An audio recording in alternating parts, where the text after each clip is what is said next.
Stop, who are you? The shout thundered through the vast aircraft maintenance hangar in San Diego as Rear Admiral Matthew Kane suddenly removed his safety helmet, stood at rigid attention, and saluted a civilian inventory clerk. Just minutes earlier, a group of young sailors had been laughing, mocking the faint tattoo on the back of her neck, assuming it was nothing more than the logo of a motorcycle gang. They had no idea it was the emblem of an ultra-classified unit that had lost 8 out of its 12 members in a deadly mission. And the woman standing before them had once been one of them. Morning at the North Island Naval Base always began with a symphony all its own. The crash of waves against the pier, the wind carrying the sting of salt mingled with the sharp tang of jet fuel, and somewhere in the distance, the steady metallic rhythm of tools striking steel from the maintenance bays. But woven into that industrial chorus was another cadence precise, deliberate coming from a corner of the massive supply hangar where Emily Hart worked. On paper, she was unremarkable.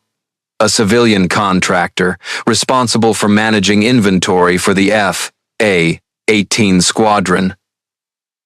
Just one name among hundreds. Yet, to anyone paying attention, she moved through the aisles like a perfectly programmed machine. Not a wasted motion, not a single step out of place. A 40-pound parts crate went to the top shelf in her hands as easily as if it were a box of cookies.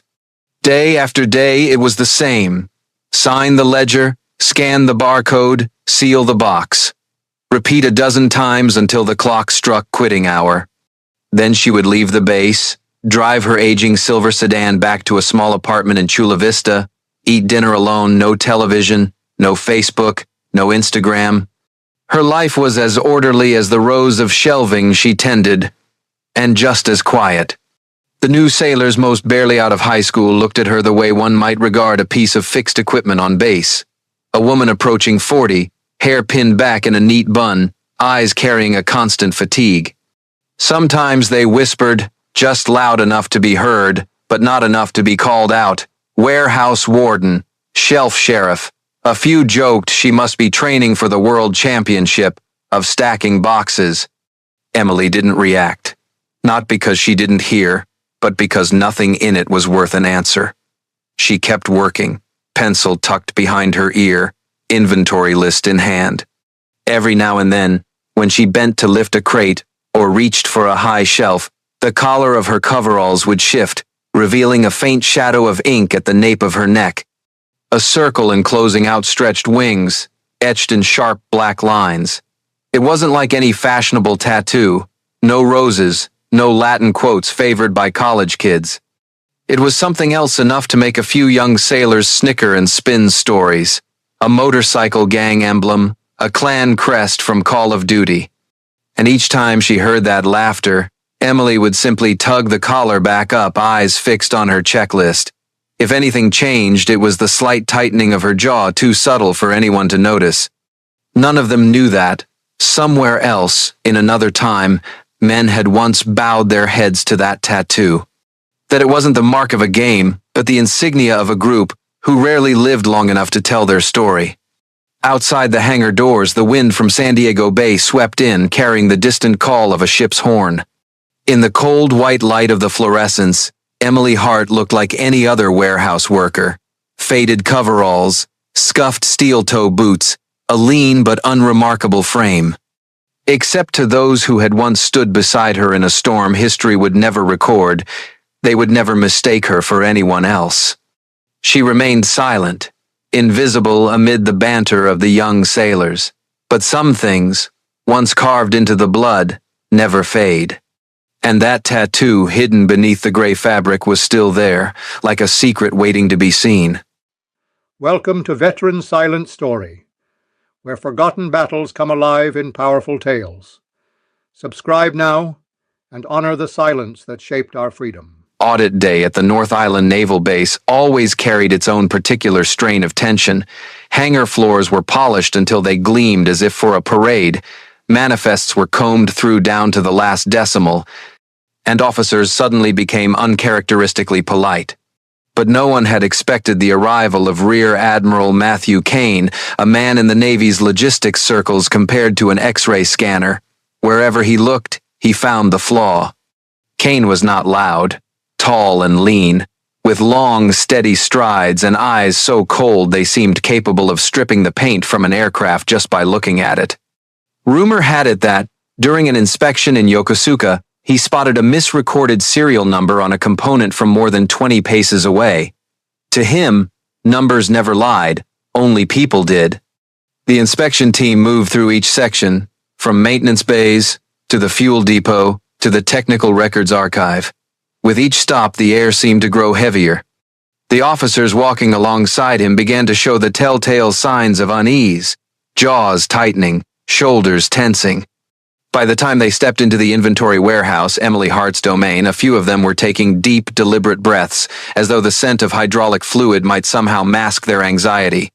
The warehouse chief, confident in Emily's precision yet unable to hide a trace of apprehension, made the introduction. "Sir, this is Miss Hart. She manages the entire civilian inventory for the squadron. Every single bolt in here, she knows exactly where it is." Kane gave a brief nod, his gaze sweeping over the towering shelves where thousands of crates and boxes stood in perfect alignment, an arrangement so precise it bordered on visual art. He seemed satisfied but said nothing. Emily, as always, kept working. She pulled a heavy crate from a low rack, her forearms tightening beneath the worn gray fabric of her coveralls.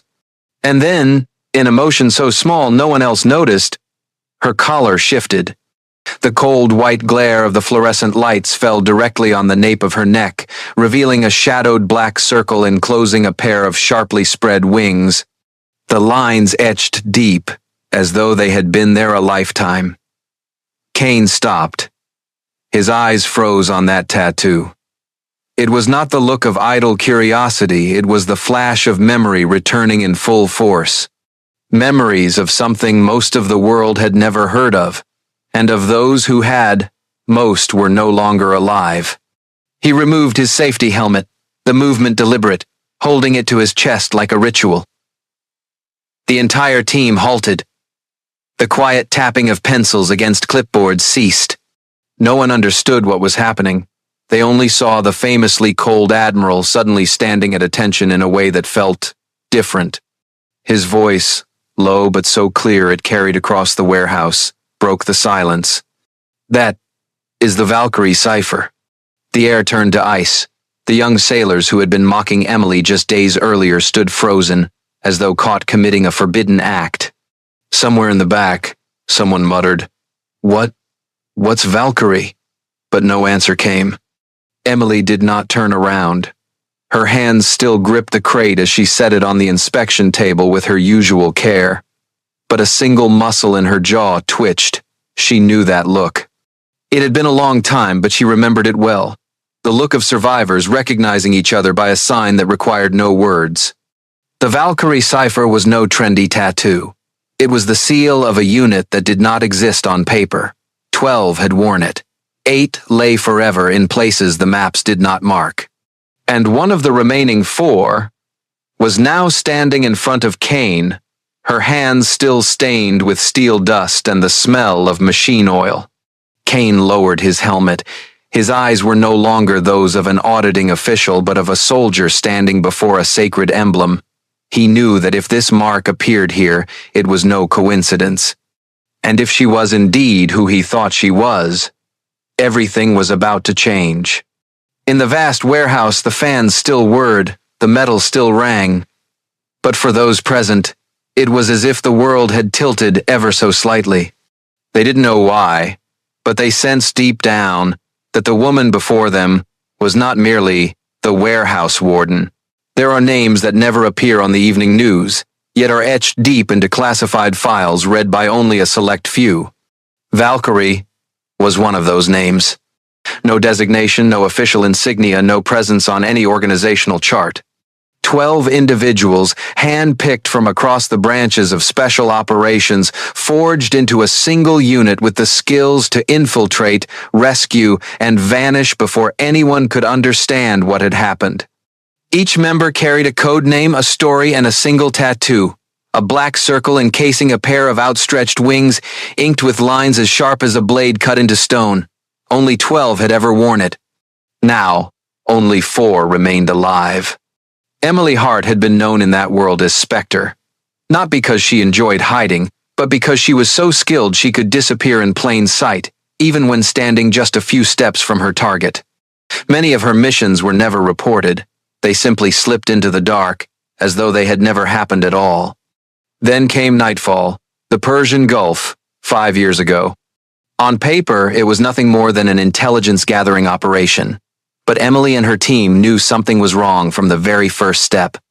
The intel had been compromised, the exfiltration routes cut off, and instead of a single target, they faced an entire network lying in wait.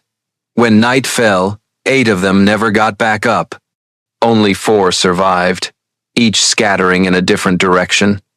2 were pulled out, 1 vanished, and 1 Spectre disappeared completely. No discharge papers, no farewell, just a single line in the report. Operation concluded. Asset inactive. Location unknown. Kane knew better than anyone. He was the one who had signed the deployment order for Nightfall, based on intelligence he later learned had been manipulated. Every face from that unit had become a cut in his memory. And perhaps the deepest cut of all was Spectre's the one who never returned to hear his apology. For 5 years, Kane had never sought her out. Not because he couldn't, but because he understood. Someone like Spectre did not want to be found. If she had vanished, it was because she had chosen to bury it all. But now, everything had changed. Not because of an order from the Department of Defense, not because of a new Black Ops mission, but because a man was desperate to save his daughter. Dr. Robert Mallon, a bioweapons scientist, had been reported dead alongside Valkyrie during the night of Nightfall. In truth, he had survived by vanishing under another name.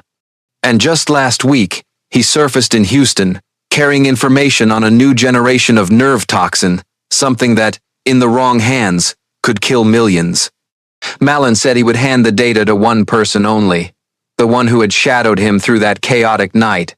The one he knew only by her code name Spectre. Kane had no choice. He trusted no one in the current network, especially when he knew it had been compromised from the inside. The only way to get Mallon and his daughter out alive was to find Emily Hart. There was just one problem.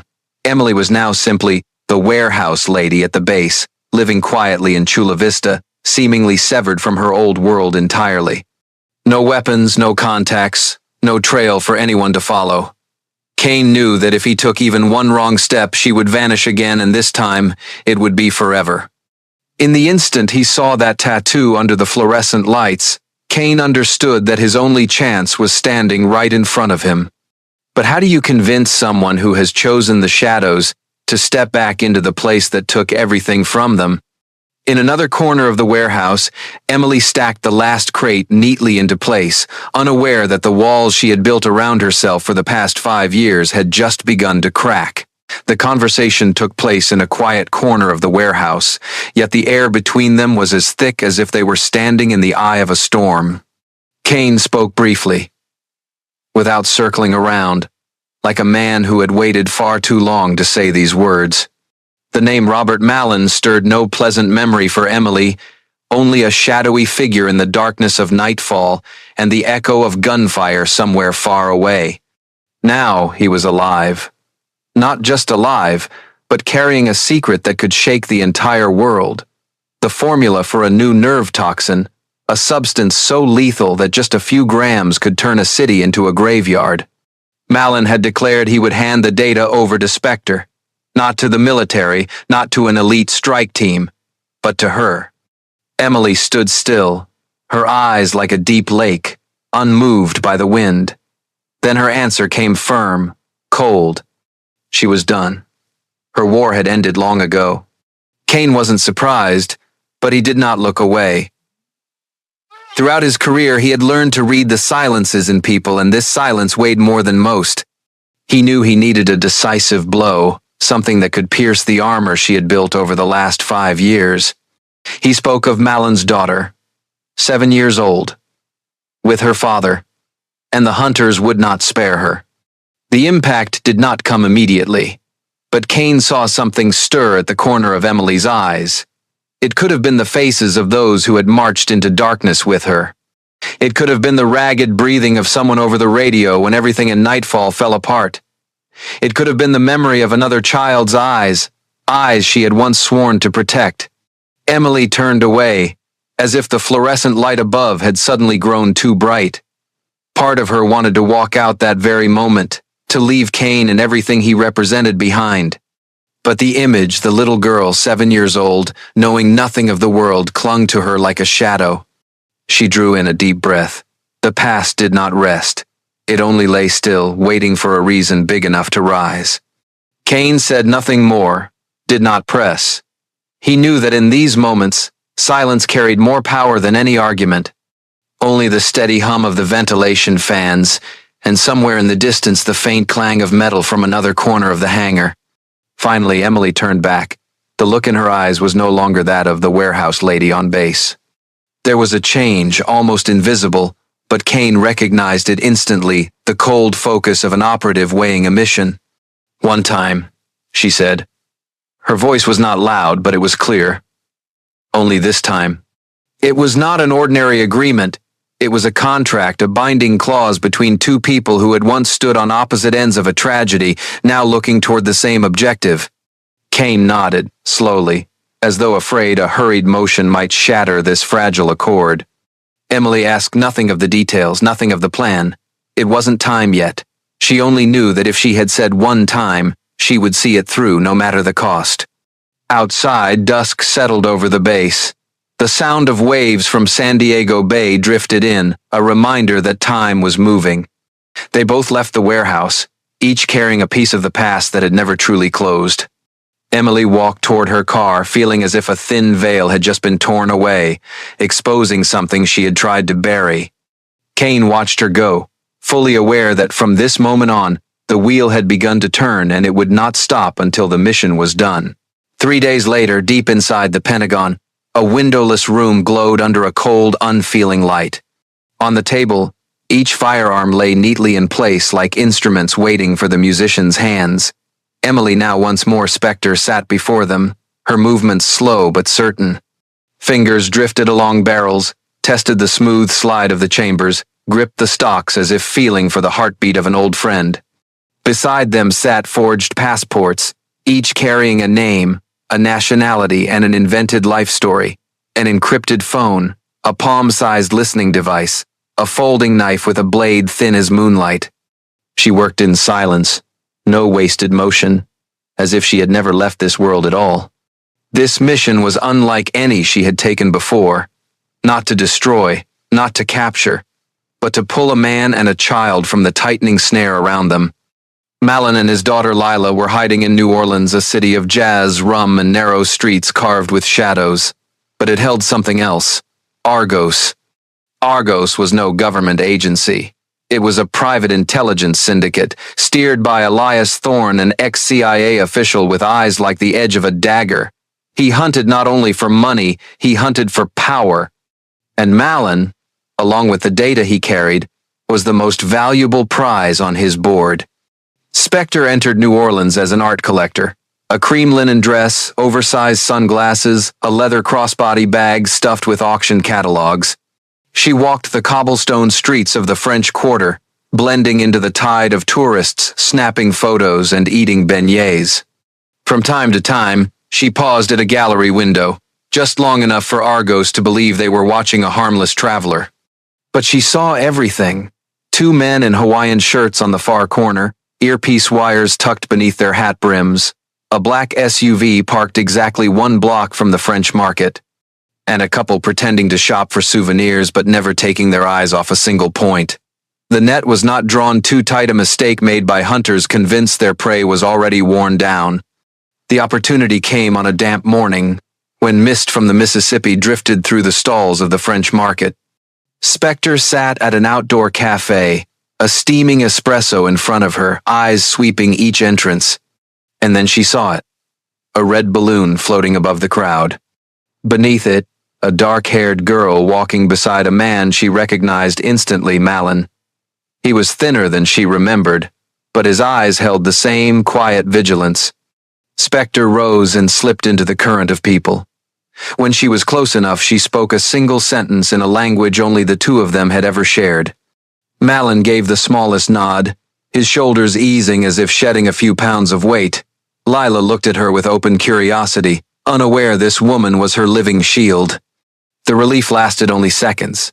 Malin's voice was low. The data he carried was only half. The rest was held by a journalist, someone hiding far beyond Argos's reach. And he would give it to no one.